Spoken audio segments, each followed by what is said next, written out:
So just a quick update on the old power valve. So here's some parts that I did a trial paint on. So that's got coat of the acid etch primer. That's just still plain on the inside, and then a couple of coats of the gloss black enamel engine paint. So come out pretty well, looking quite nice.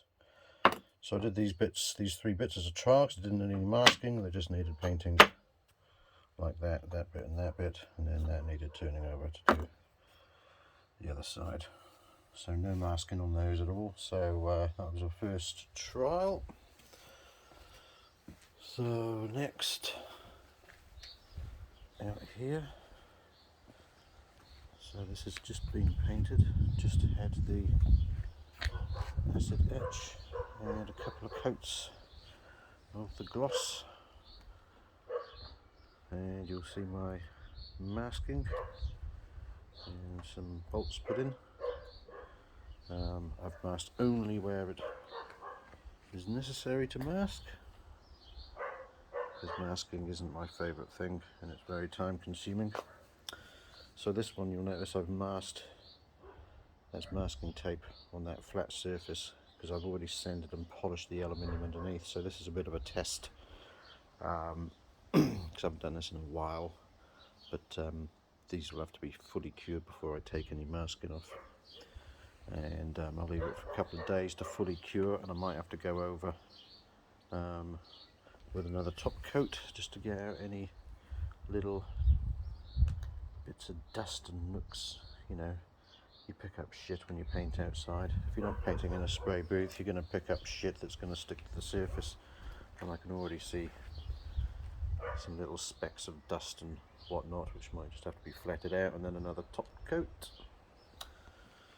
But this is the weather to be doing painting in, because it's about 20 degrees at the moment.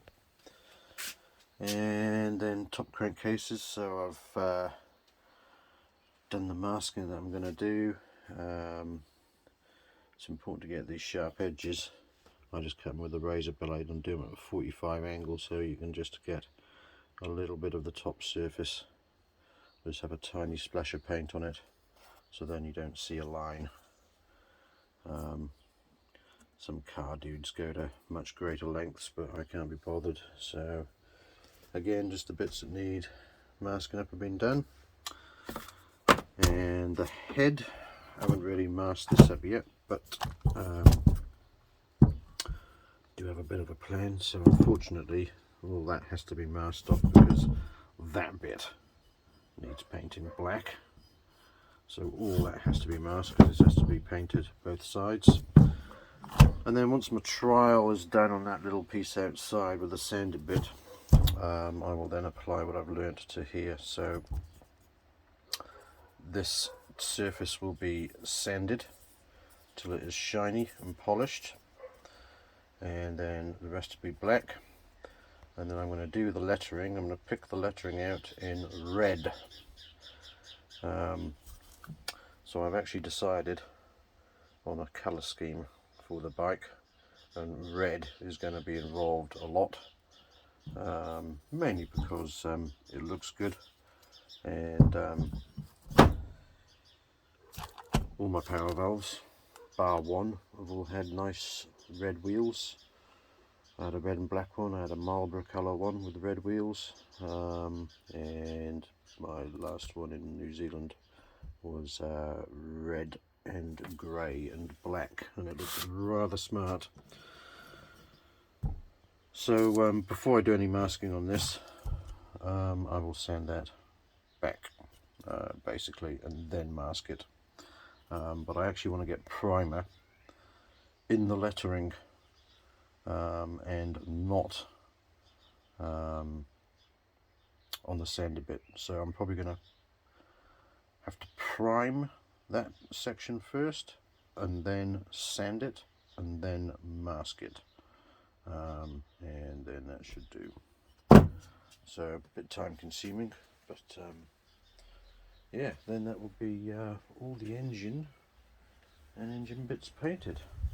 And just for reference, if you're interested, this U-Pol Acid 8 is the business. This Acid Etch 1K primer. That is the best primer I've ever used. Sticks to anything, and then anything sticks to it. And of course that's the engine enamel. So I'm still got half a can, and I've done all that already.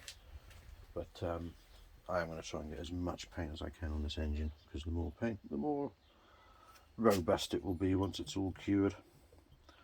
So yeah, just a little progress update.